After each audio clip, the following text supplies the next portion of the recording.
inside the boardroom, beyond the scoreboard. Yeah, the NBA season heating up again. It's almost time to think about the 2 months off between the Warriors championship and getting started again. But for all of the teams in the NBA, it never stops. It's always competition with everybody else and the scarce entertainment dollar. Michael McCullough, EVP, CMO of the Miami Heat. It's great to have you with us. Thanks a lot, Michael. Happy to be here, Rick. Awesome. It's been a very interesting time. I've lived in Miami for 900 years, and we used to have basically no franchises other than the Dolphins. We understand what it took to get the Miami Heat in town, and I'm not sure that the fans take them for granted, but there have been ups and downs, most recently ups. Interesting marketing a team who, frankly, has had championships and has gone from very significant high, one of the only successes in town, and then going the other way. But broadly defined, the long-term marketing strategy, I guess, really does depend on stability and sustainability, doesn't it? What's kind of the key? Absolutely, Rick.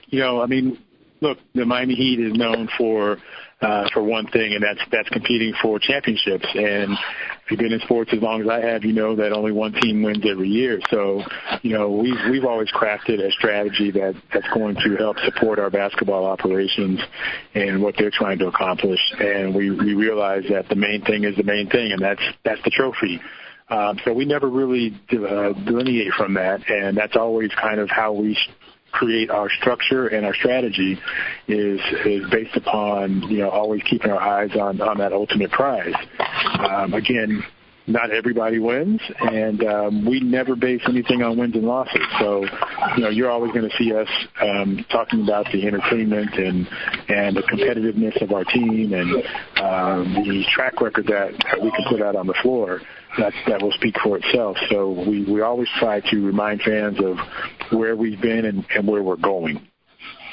Interesting perspective. Knowing South Florida a bit, it's a little more difficult, I would say, to your opinion, it's your situation, you live it, to get some sustainability in a community where everybody's been from somewhere else, given it the kind of psychological office, so to speak. We, South Florida, have a lot of Knicks fans, a lot of Celtics fans, a lot of Wizards fans, et cetera, et cetera. How hard is it when you're in a town that is first, second generation as opposed to sixth and seventh generation in some of their communities? Well, you make a really good point that there are a lot of transplants down here in South Florida who bring their allegiances with them. But the interesting and cool thing that we've been able to see is, I think because we're so young as a franchise, and because since Pat Riley has been at the helm since 1995, we've realized a tremendous amount of success.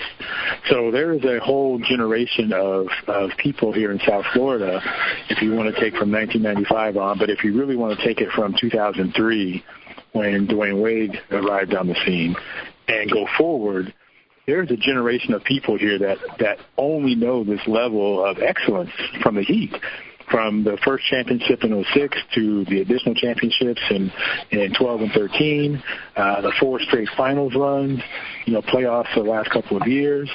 So there's a generation that's really grown up with the Heat being one of the elite franchises in the NBA. So now when we do play those teams from the Northeast who have a lot of people here, it's not quite what it used to be as far as the percentage of the crowd being for those other teams versus the Heat. We now have a really, really solid fan base. I mean, we've led the NBA in sellout streaks. We're at, I think the number is 378. I'll have to check that. But we were number one in the NBA in consecutive sellouts. So we do have a really, really strong fan base here. And I think we've been able to overcome that snowbird factor, if you will, or that transplant factor. If you're looking long term, and I know marketing people and CMOs certainly have to, the whole idea of marketing to the future and where you are with capacity, a few years ago, you really didn't have any excess inventory to sell. Not that you do now, but when you win a championship, I assume in many ways it's a lot easier to market. And on the other hand, it's kind of hard to do some long-term planning if you are not in a position to be able to offer some new content or new product or new inventory by virtue of the fact that everybody is happy with what they've got. So talk about that challenge for a minute. Well, you make a really good point, Rick. And what I like to tell people is, when we went through that stretch of 4 years in straight finals, everybody would tell me how easy my job was. And I would always tell them the job doesn't get easier. The expectations change. And so that goes to your point of when you're on that kind of a run, what are the opportunities to continue to build your fan base as opposed to shutting people out? So we actually learned a lesson back when we acquired Shaquille O'Neal. And that lesson was when Shaq got here and everybody wanted to buy season tickets, well, we sold season tickets to capacity. I mean, we sold as many season tickets as we could. And what we learned was exactly what you just said. We learned that we ended up shutting off the pipeline, if you will, of prospective fans being able to sample the product because they couldn't get into the games because we sold everything as a season ticket. So fast forward to 2010, when we had Dwayne, Chris, and LeBron come on our team, we knew that we were going to cap season tickets at a certain level because we wanted to keep the pipeline open for group tickets, for partial plan holders, and for individual game buyers. Because we learned that lesson the hard way, and it took us a while to build that base back up. So we learned that lesson. We found the number that we were comfortable at that allowed us to continue to build those other segments of the business and still remain healthy, still be able to sell out, and still drive enough revenue. It's kind of interesting. We talked to Len Komorowski yesterday. We're going to put together some commonalities before the NBA season started, and you could interchange exactly the same words, life after LeBron and what do you do?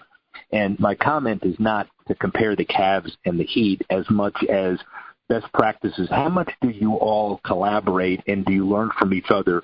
Best practices alive and well in the NBA?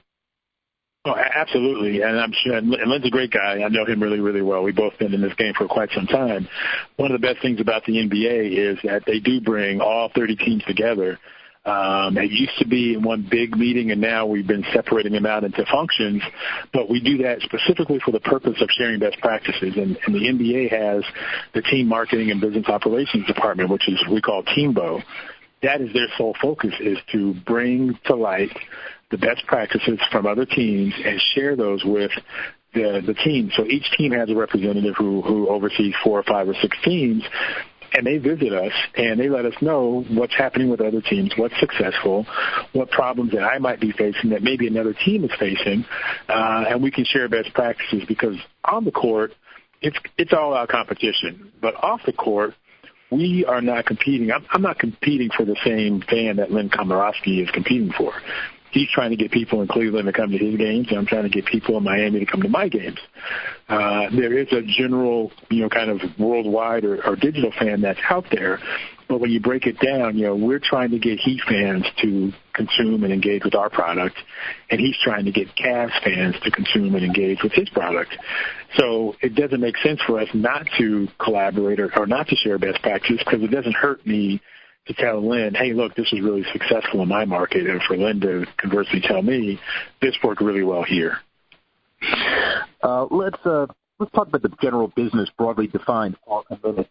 And it's not a labor prediction issue as much as a partnership issue.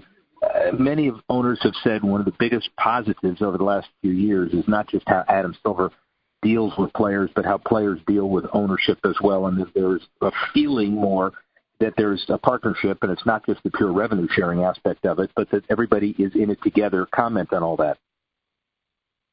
One of the great things that we do, and it was really put in place when David was still in place, but Adam has really kind of doubled down on it, is each year each team has what's called the business of basketball presentation that they make to the players. So the business side of the business gets a chance to get in front of the players and explain to the players and the coaches and the entire basketball operations staff, here is what their contribution really means to us. And so we're able to show them that the visits and the appearances that they make on our behalf help us retain customers at this level or drive this type of a business. So the players have a much better understanding of when we ask them to go out and do this particular event, who's going to be in attendance, what that means to us as an organization, and conversely, what it means to them, because they're sharing in the revenue. So that meeting takes place prior to the start of the season, and all 30 teams are engaged in that process. And I think that's been eye-opening for our players. I present during those meetings, and oftentimes after the meeting, I'll have a player stay afterwards and want to talk to me about, this event or that aspect of what I presented. So that is one of the things that I think this league does really well, is try to open the lines of communication between the players and the business side so that the players have a better understanding of what it is that we're asking them to do. Doesn't sound like people automatically getting smarter. They just all realize that more information from both sides is better for everybody. And in that context, let's talk for a second about philanthropy.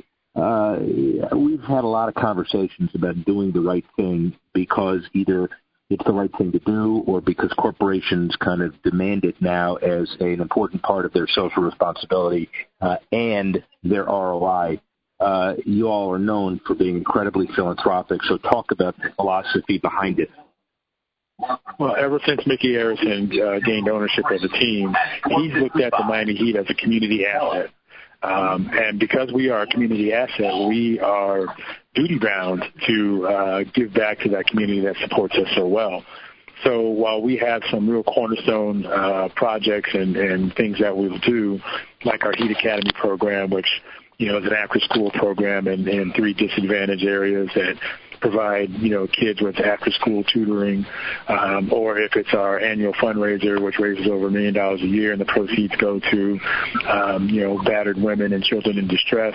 We really feel like that our stature as a community asset requires us to be very, very active in the community. So, it's an organization-wide thing. Of course, we have our community affairs department that kind of spearheads everything, but we ask our employees to get involved on their own individual time and through events and activities that we do as well. So it's a stalwart, it's a cornerstone of what we are here at the Heat, and I think it's something that the NBA as a whole, from the league office to the teams, really take very, very seriously and do a really great job with participating with and giving back to their individual communities.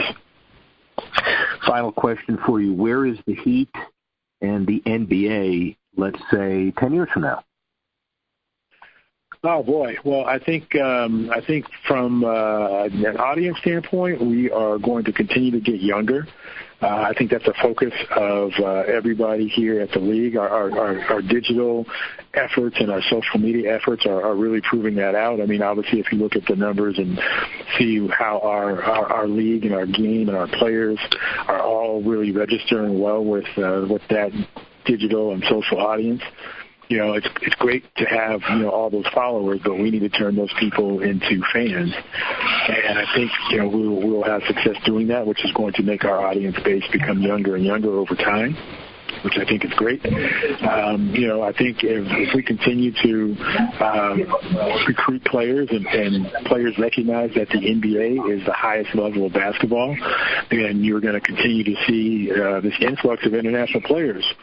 And with more international players means more international coverage, which means more eyeballs on us around the world. And I think that's a great thing for this league. And how we can really separate ourselves from the other leagues is because we have these players who can see what the NBA is, and there's a pathway for them to get here. And they bring countries with them. They don't bring, small fan bases. They bring whole countries along with them when they come to the NBA. And so I think the international growth and international players is, something that you're going to continue to see be really successful for us. And I think you're also just going to see us continue to try to innovate and figure out how we can keep entertaining fans in the building through our game broadcast and online. And that entertainment factor of the live experience is just something that you just can't replicate.